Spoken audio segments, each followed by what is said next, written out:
I was just listening to hello, hi, oh, hello. This is Humanism, which is a channel of art and humanist philosophy. I was just listening to an interview with Noam Chomsky that I'll link to eventually.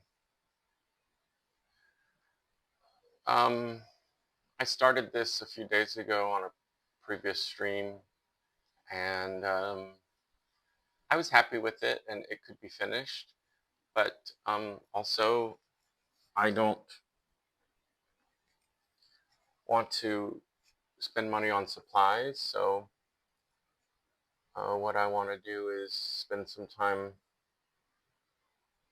coloring. So I'll just add to what's here. I think coloring is the best word. I mean, the other possibility would be marking or shaping. I'm playing.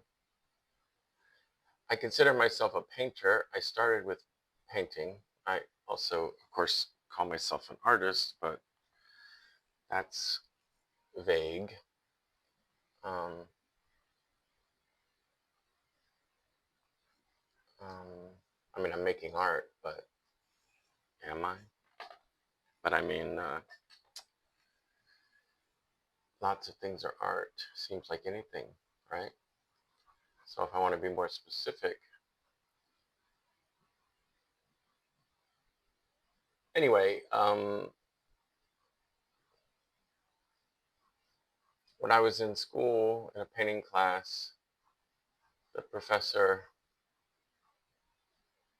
um, directed me to the work of Cy Twombly, who I've taken some influence from, who uh, has a lot of crayon and pencil scribbles, sometimes mixed in to painted work, and sometimes that's all it is just scribbles. And they're usually referred to as paintings anyway.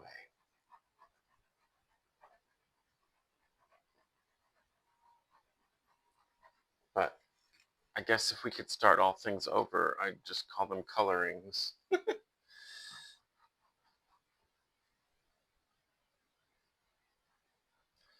So I was listening to an interview with Noam Chomsky, and it reminded me, made me think of my uncle, who during a conversation like 25 years ago said that he conceded that there may have been one or two bad popes.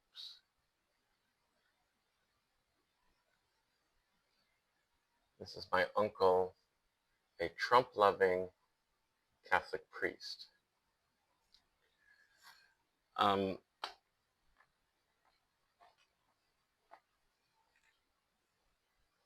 it's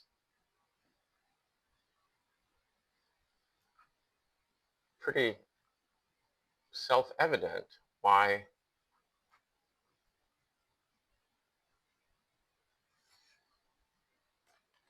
fascists are against public education,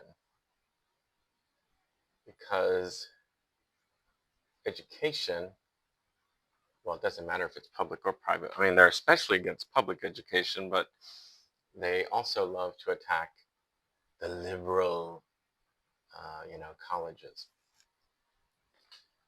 Um,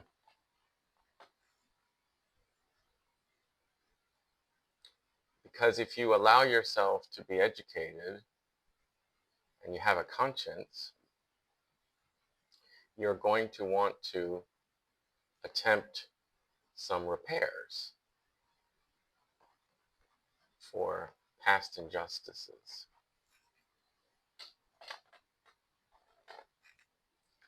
And what's another word for repair? Reparation. And you know there's absolute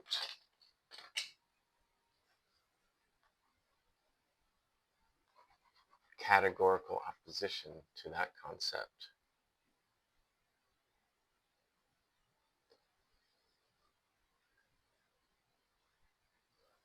You know, there's education and indoctrination. And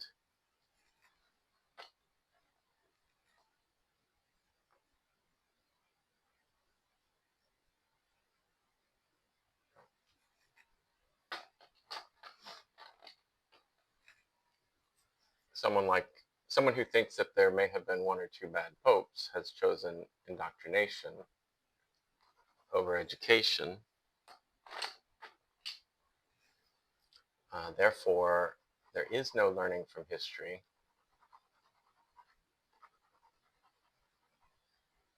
No need for repair. Nothing to see here.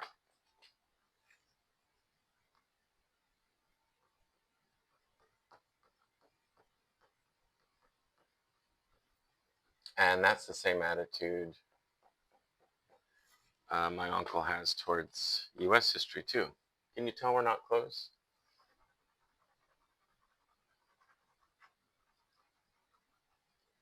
So he likes the narrative of, you know, the happy slaves and the good masters, and Robert E. Lee was a good man, and the statues are great.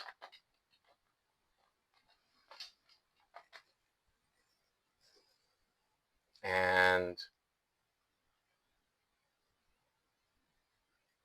for me, it's always created a lot of cognitive dissonance, which I consider to be quite painful.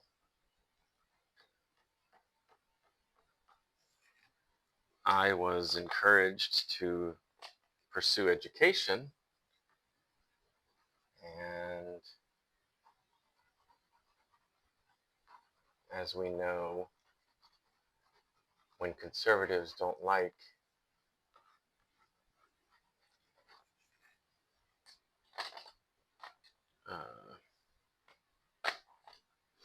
education leading to changes in views, they undermine the education system.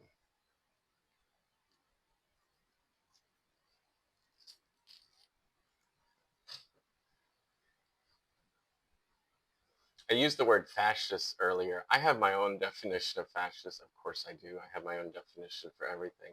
Because I get tired of these conversations that are like, oh, well, you know, there's this element of fascism, but what about this one? Or does it control? So I like root words. I like etymology. And fasces comes from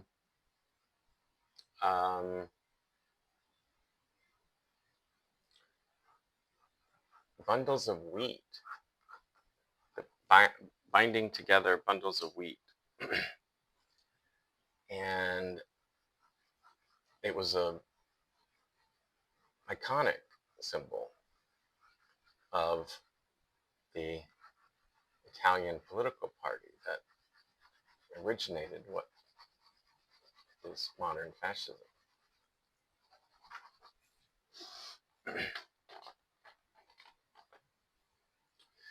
So, you know, I can't believe I'm about to do this trite joke, but so if it's not from the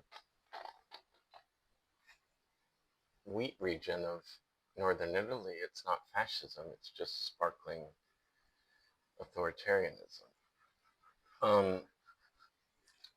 But so what I actually, how I think of it about that wheat being bound together is that it depersonalizes, dehumanizes, and uses force to hold the group together. Uh, I think that any government that's not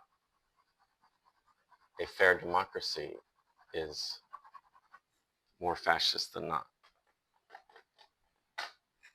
And in case you wondered, I don't consider the US to have ever been a fair democracy. What keeps people in line is force.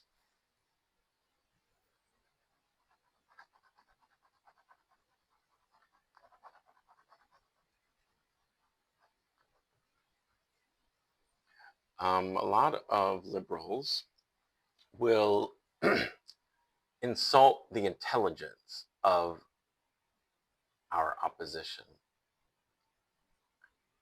Like I could say,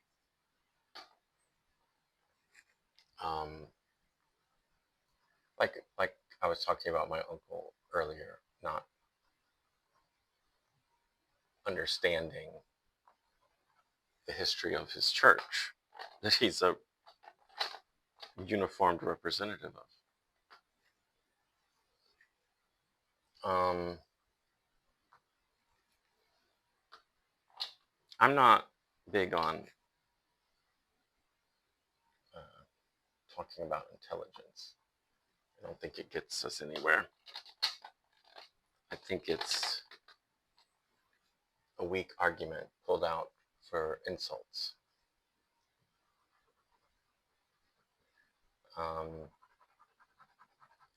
In my uncle's case, he's either uneducated or willfully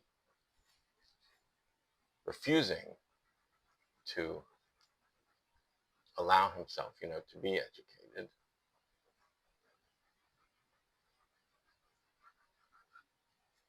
In his case, I always felt that he didn't have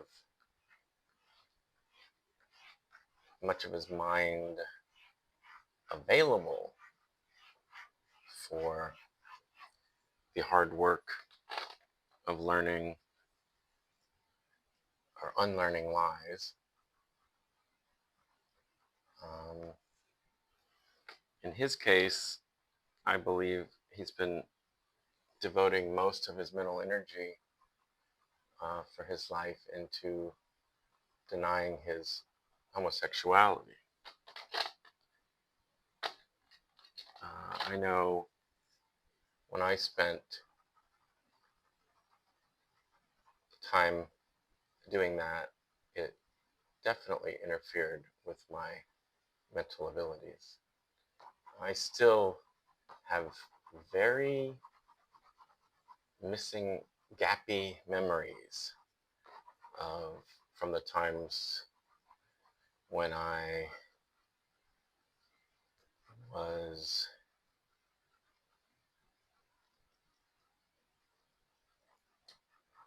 otherwise occupied. My mind was preoccupied with kind of terrorizing itself.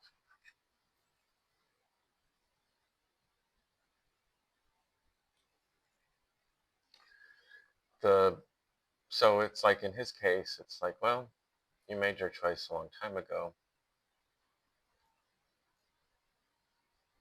And there wasn't the bandwidth available to learn and grow. The people I don't understand are my class of younger, white, American, upper middle class, educated folk. I don't understand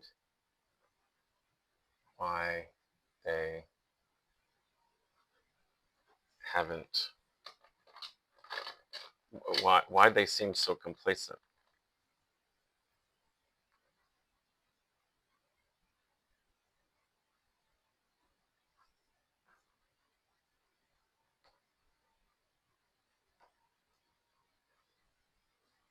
Did they choose indoctrination over education? I mean, like I said, it's a mix. It's always a mix. And there isn't a lot of real education offered in the US uh, about economic realities and US history.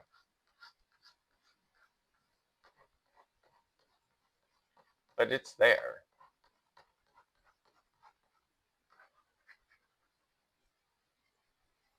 for the taking.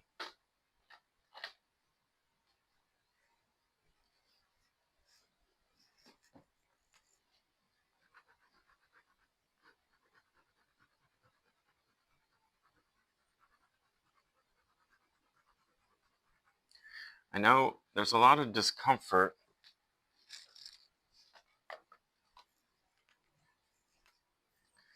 that comes from having beliefs that you feel you cannot act on, or you feel impotent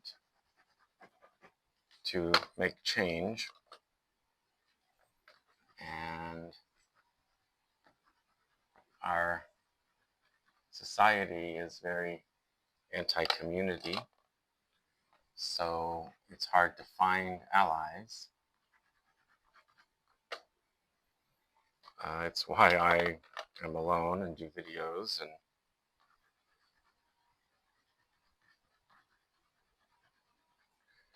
and look to run away. But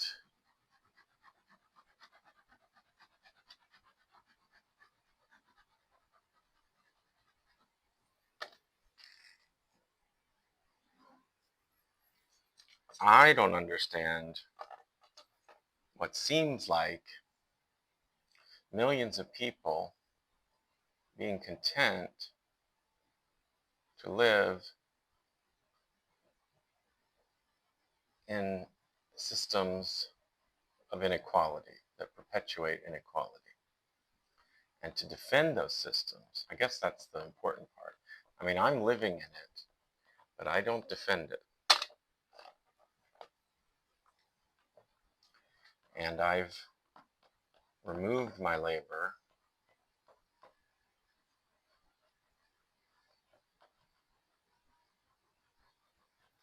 but I had a lot of good bad fortune that led me to being unemployable and a big financial failure. So I've had the good fortune of being fired and never making money.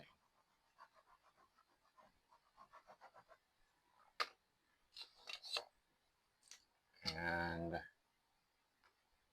you have enough money, then you can buy endless distraction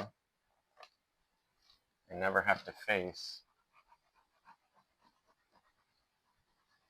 the uncomfortable truths of the system that you're complicit in. But the thing is, like back when I was spending money on exorbitant distractions, I also felt empty. I felt a lack of meaning. And I believe that if you want to look at things like antidepressants, consumption,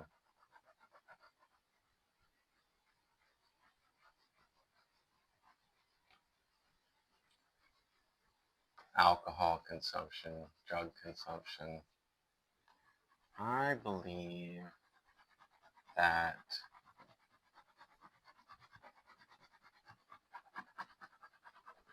many financially comfortable white Americans suffer a crisis of meaning.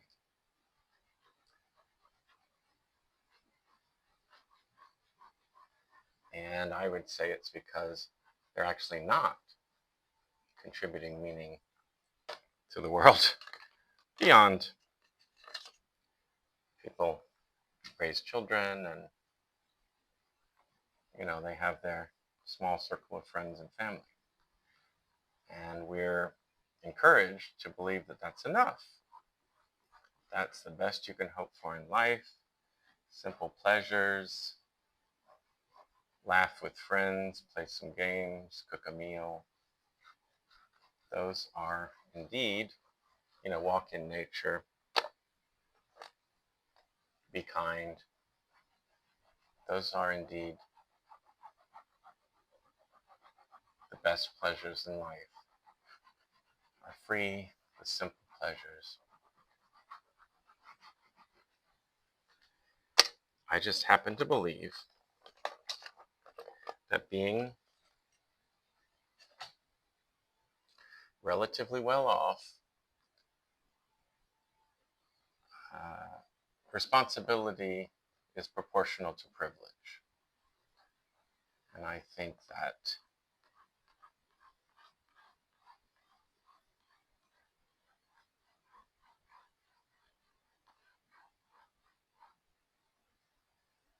that's where feelings of emptiness come from. That's what I believe.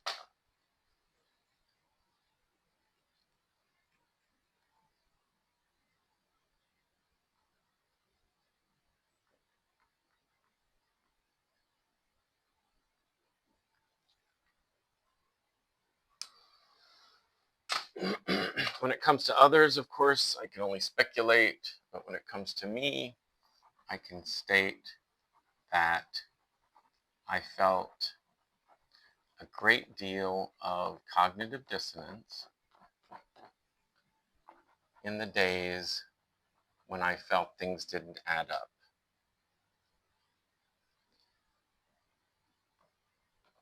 Because there were a lot of truths that I was afraid to face, or, you can't hold them in your mind at the same time. America being free, for instance, or a democracy.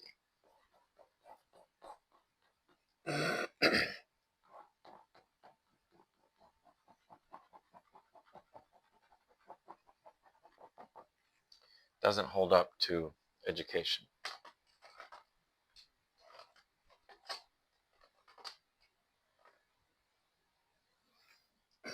We'll see what happens.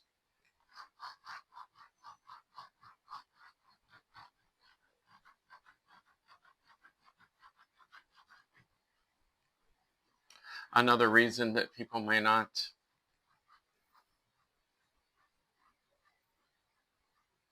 participate in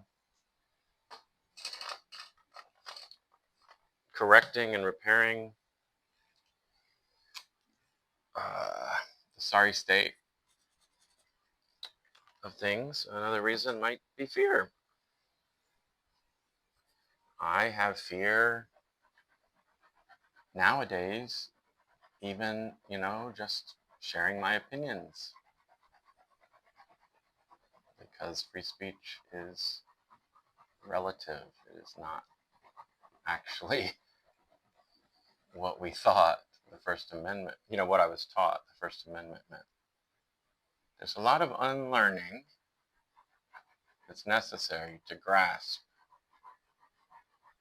the reality. I think it's imperative to survive, but I also don't believe that we're on track for survival.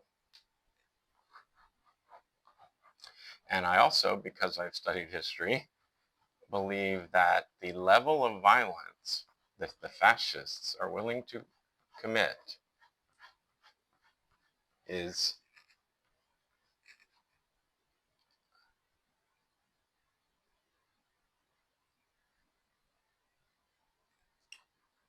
well, there's no limit, is limitless.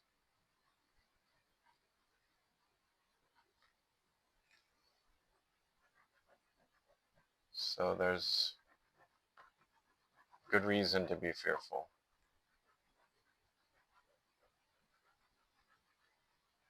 And just try to live your life with your head down, being nice to your family, and enjoying some meals and drinks and conversations. But I just wish that people, if we're going to live that way, I wish we could acknowledge it and not say that we're living in a land of free and home of brave, or that we stand for anything.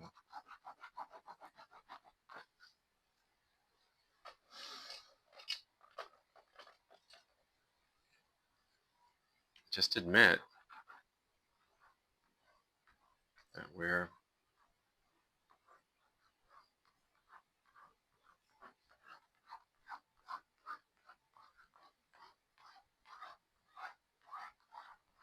oppressed serfs.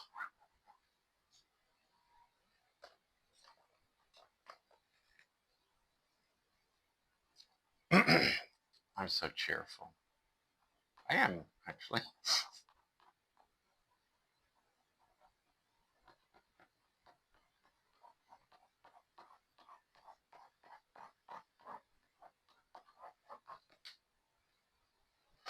So I have decided just to, like, every time I stream and I finish, the painting is available by contacting me until the next time I stream and cover it up.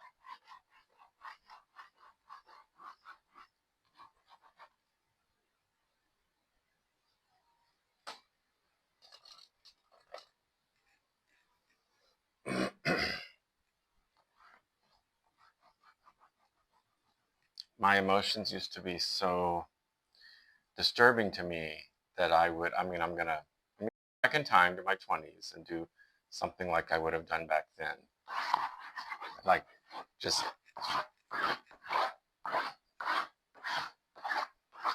I get so frustrated, I would just X out, you know, stuff I liked.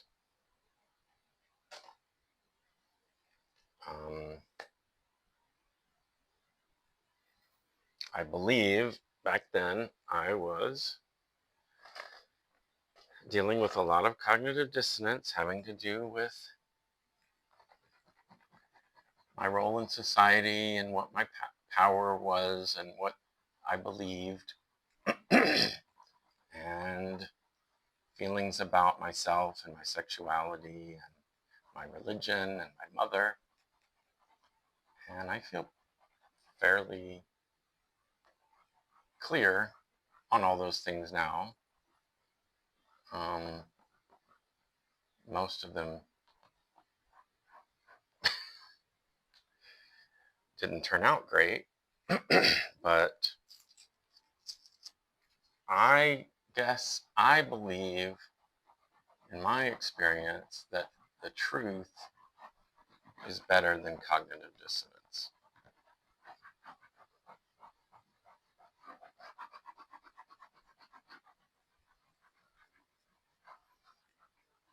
And I don't feel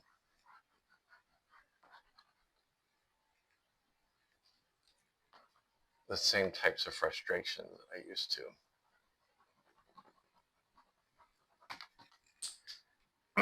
Because I don't believe in justice. I don't believe the people who say they're good are good. You know, there's a line in a documentary about Bill Cosby, in which professor, who I probably can't think of his name, says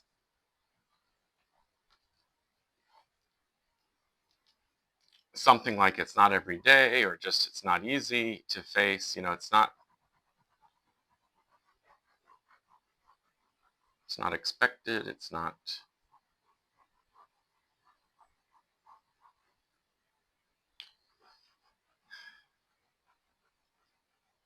Anyway, that it's not easy to learn that your hero is a monster.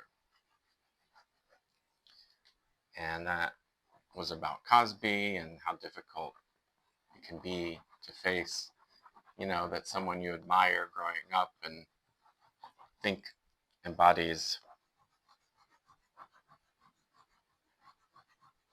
good values that you depend on, built your life around, to turn around and realize that they're actually a monster.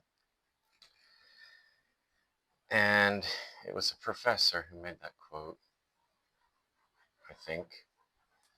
And when he said it, I thought, that's the case for white people in the United States. That the people who are on statues, the people whose names are on buildings and roads and forts and streets and cities and states, are some of the biggest monsters in history. And I think that's the battle that's going on. Because there seems to be difficulty in believing that good can come from bad. So it's like, well, if my ancestors are evil, what does that make me? And it doesn't make you any different than you were yesterday when you thought they were good.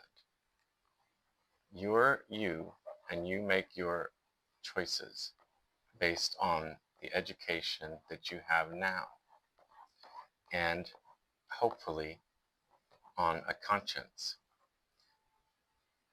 that that's based on human values.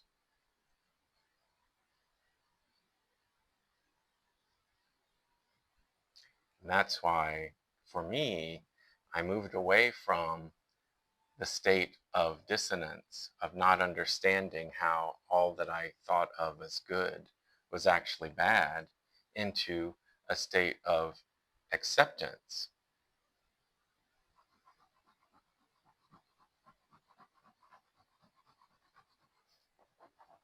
My country and its history is more evil than good every day, every year, but it is at the same time made up of millions, at this point, millions, but at every point, a large number of individuals, both good and bad. And I don't even necessarily think that labeling good and bad is what matters. I think that what you do is what matters. So I don't need to rely on whether Jefferson was a good and admirable person to do whatever I want to do tomorrow.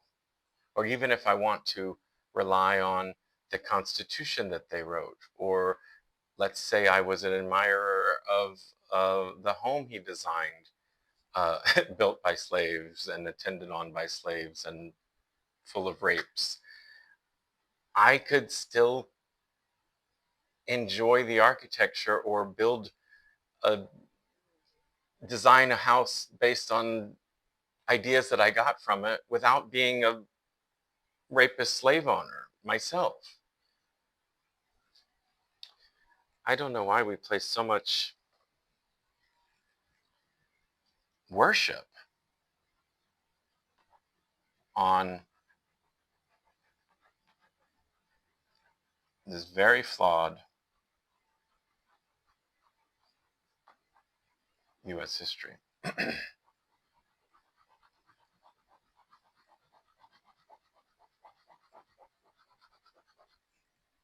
don't know. I mean, I'm trying to think, would it be like me looking at this and wanting it to be the Mona Lisa or Monet? Or, I mean, like, you work with what you have, you make the best of the situation that you're given, that you're in. You don't rewrite history, and you don't have to, it doesn't affect your, I don't know. I'm not a religious person, so I don't think it's,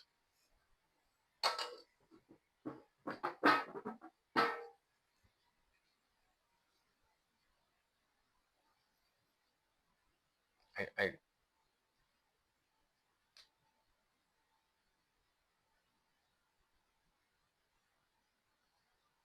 one of my thoughts is always that the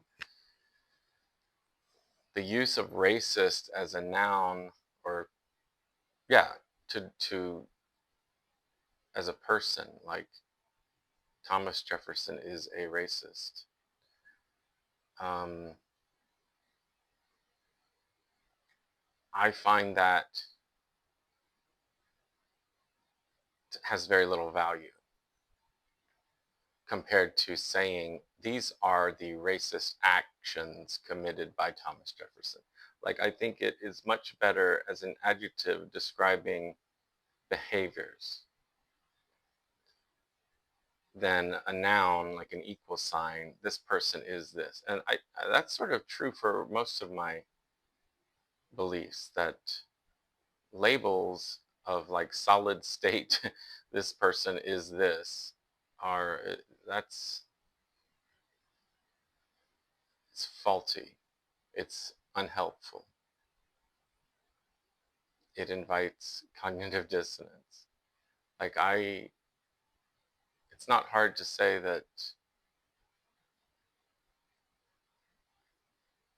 Bill Cosby made some amazing work, funny work, heartwarming work, talented work.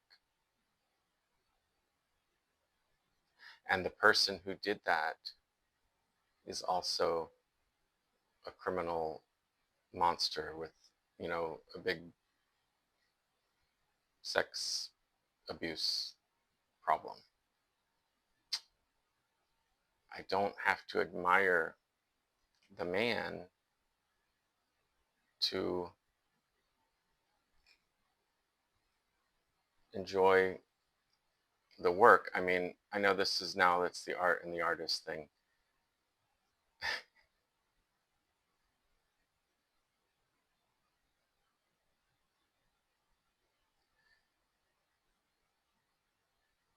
It's also true that I'm not going to rewatch the Cosby Show probably ever. And yes, I would be thinking a couple of things. Is he profiting from this? And um, he's a monster. But in terms of the founding fathers, one of the works that they created is the United States, and I happen to think it's bad, but it can't be undone or suppressed. It can only be improved by coming together around the values that we have now, and to unequivocally state that the values of then are bad, inhumane, dehumanizing. All right, well, that clearly went all over the place more than I thought. Maybe I got lucky and the microphone cut off. It's also super hot, so I can't wait to end this. But have a great day. Bye-bye. Spread love, be loving. Love, love, love. Bye, bye, bye. Humanism.org, artsy.com. I own a .com. What about that? RARTSY.com.